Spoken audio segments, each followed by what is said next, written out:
अब हम देखेंगे भाई वर्क डन अगेंस्ट ग्रेविटी।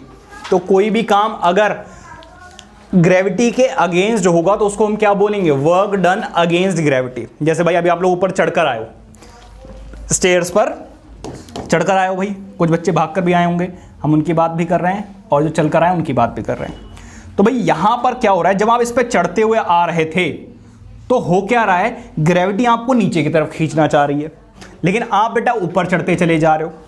तो इस केस में जो आप काम कर रहे हो वो है वर्क डन अगेंस्ट ग्रेविटी। इसीलिए कभी आप जब बिल्डिंग पे चढ़ते हुए जाते हो आप बहुत जल्दी थक जाओगे।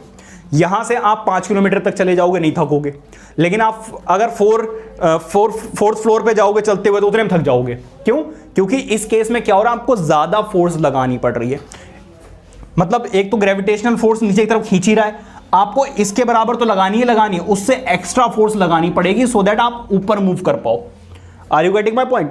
तो नॉर्मली अगर आप हॉरिजॉन्टली मूव कर रहे हो ग्राउंड पे तो आपको ज्यादा फोर्स नहीं लगानी पड़ रही, आपको वर्क डन तो कर रहे हो लेकिन नॉट अगेंस्ट द ग्रेविटी। यहां पर आप काम कर रहे हो क्या, अगेंस्ट द ग्रेविटी, जिसकी वजह से आपको ज्यादा फोर्स लगानी पड़ रही है। सीढ़ियां भी तो आपकी इतनी साफ है सर, 4-5 लोग गिरते गिरते बच रहे हैं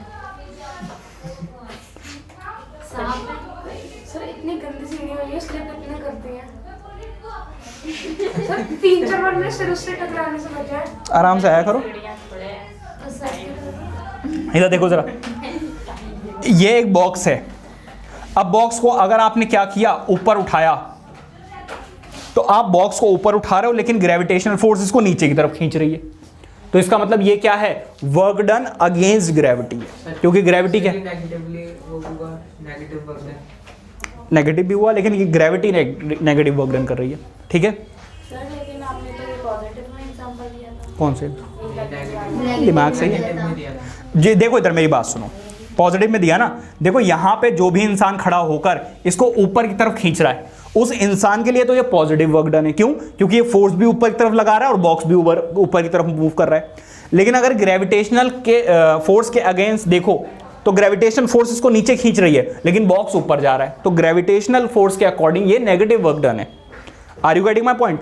लेकिन यही वर्क डन, ये जो बॉय है ये वर्क डन कर रहा है ऊपर की तरफ, बट ग्रेविटेशनल फोर्स है नीचे, तो ये क्या कर रहा है, वर्क डन अगेंस्ट ग्रेविटी। ठीक है, और वर्क डन अगेंस्ट ग्रेविटी हमेशा क्या होगा, परपेंडिकुलरली होगा। कैसा होगा? और अपवर्ड डायरेक्शन में। हाँ जी सर, जब सीढ़ी चढ़ोगे फिर भी वर्क डन 0 होगा। कैसे? सर बनाओगे वापस से, कैसे बनाया था हमने? सर बनाओ ना, वापस से बताता हूं। वर्क डन 0 होता तो आप चढ़ के ऊपर आ पाते? कैसी बातें कर रहे हो, वहीं जगह पे कूदते रहते ऐसे, ऊपर नहीं आप। हाँ तो 0 तो हो गया। परपेंडिकुलरली 0 कहां, डायरेक्शन किधर है, डायरेक्शन अपवर्ड डायरेक्शन में, वहां पे हॉरिजॉन्टल होना चाहिए था। इधर देखो जरा। हाँ जी भाई, वर्क डन अगेंस्ट ग्रेविटी क्या है, suppose a body of mass m kg, कोई एक ऑब्जेक्ट है जिसका मास कितना है भाई, m kg है।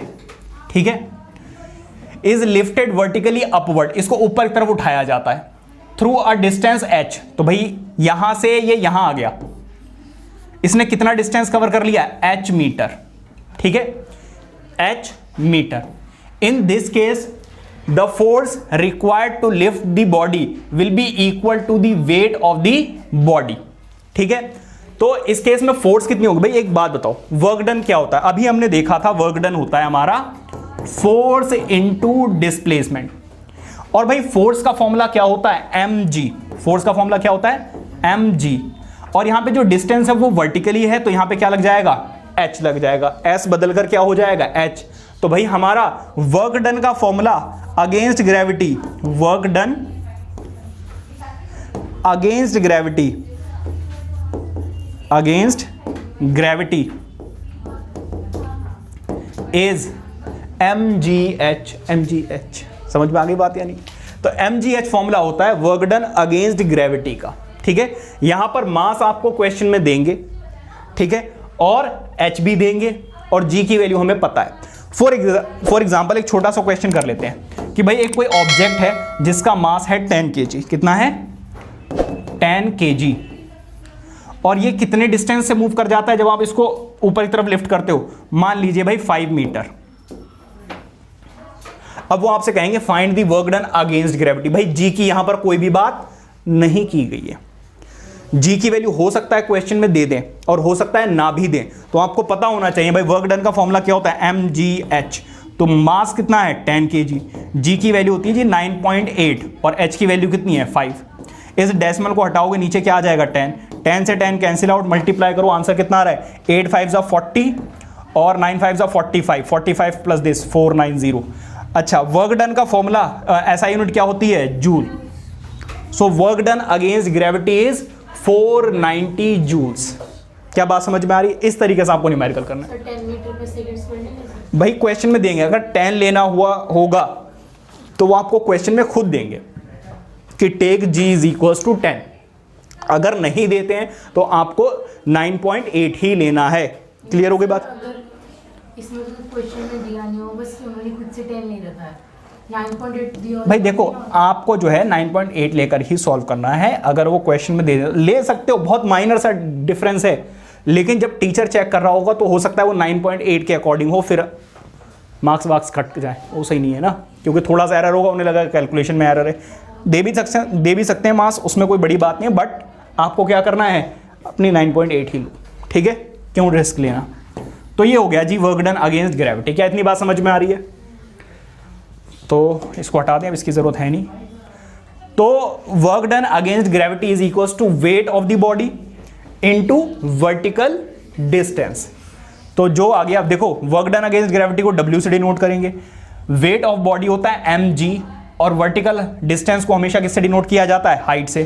तो वर्क डन अगेंस्ट ग्रेविटी कितना आ गया, mgh, ऐसे याद रखो।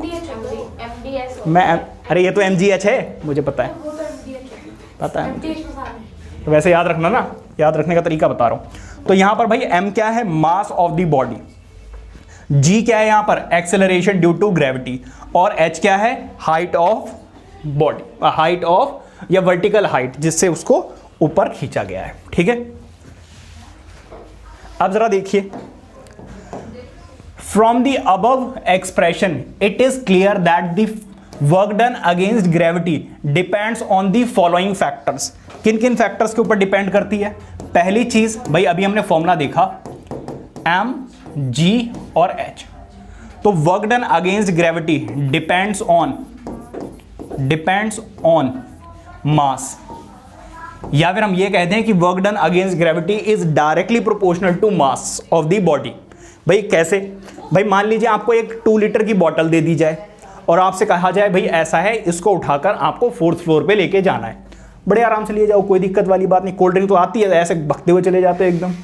लेकिन मान लीजिए कि भाई आपको एक सिलेंडर दे दिया जाए, बड़ी पानी की बोतल भी आती है। हम उसकी बात नहीं कर रहे हैं, आप अपने बिजनेस की प्रमोशन कर रहे हो क्या यहाँ पर? अगर सिलेंडर दे दिया जाए तो भाई अब आपसे तो पहले जगह पे ही नहीं उठेगा, वो तो कोल्ड ड्रिंक की ताकत थी जो आपको खींच के लिए गई 4th फ्लोर तक। अगर सिलेंडर बेटा भरा हुआ और फिर उसको लेके जाओगे तो आप ज़्यादा थक जाओगे। वाई? मास बढ़ गया, मास बढ़ने की वजह से वर्क डन अगेंस्ट ग्रेविटी भी हो गया, बढ़ गया, जिसकी वजह से आप जल्दी थक जाओगे। क्या बात समझ में आ रही है? तो work done against gravity is directly proportional to mass. तो work done is directly proportional to mass. Mass बढ़ने से क्या होगा, वर्क डन भी बढ़ जाएगा। दूसरी चीज आपको नजर आ रही है क्या, डिपेंड्स ऑन g या फिर एक्सेलरेशन ड्यू टू ग्रेविटी।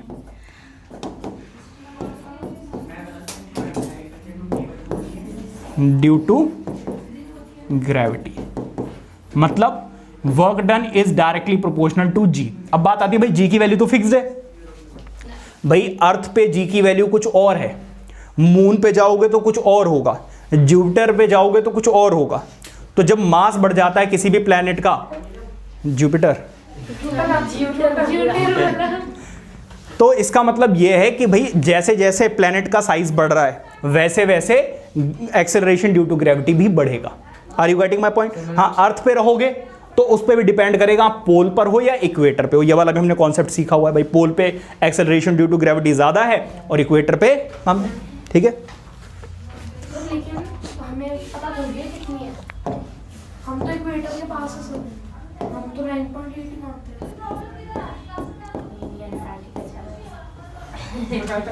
जब पढ़ा था तो कहाँ ध्यान रहता, मैंने क्या बोला, अगर आप यहाँ से मून पे जाओगे तब। नहीं, मैं अभी ये कह रहा हूँ, हम तो इक्वेटर के पास है ना, ये इक्वेटर के पास आता है 9.8। मैं कह रहा हूं यार, अगर आप पोल पे जाओगे तब अलग होगा, इक्वेटर पे जाओगे तब अलग होगा। मैं ये थोड़ी ना कह रहा हूं यहीं पे बैठे बैठे अलग हो जाएगा। आप अगर मून पे जाओगे मून पे, वैसे ही नहीं जाओगे। मैं एक कंडीशन बता रहा हूं भाई कि अगर मून पे जाओगे या जुपिटर पे सोचा है कभी जाने का, कोई प्लान है? नहीं है। एक कंडीशन बता रहा हूं भाई किन किन पे डिपेंड करा, क्यों डिपेंड करा, क्योंकि जी की वैल्यू हमेशा रहती है फिक्स। तो मैं आपको ये बता रहा हूं वेरी करेगा, प्लेनेट टू प्लेनेट वेरी भी करेगा, इनफैक्ट डिस्टेंस पे भी डिपेंड करता है। और थर्ड चीज किस पे डिपेंड करता है? Work done against gravity depends on किसके ऊपर भाई? Vertical distance. ठीक है भाई, इसका मतलब यह है कि work done against gravity is directly proportional to vertical distance. अब भाई ये इसके ऊपर कैसे डिपेंड करेगा? भाई एक इंसान गया है 2nd फ्लोर पे और एक गया है 10th फ्लोर पे, तो आपको क्या लगता है कौन ज़्यादा थकेगा? जो 10th फ्लोर पे गया तो उसने ज़्यादा हाइट कवर की है ना, तो अगर हाइट ज़्यादा कवर की है इट मीन्स उसने वर्क डन ज़्यादा किया है against gravity. So these are the factors on which work done against gravity depends. क्या बात समझ में आ रही है? तो ये सारे के सारे फैक्टर्स हैं। क्लियर हो रही बात या नहीं? Any doubt? नोट कीजिए।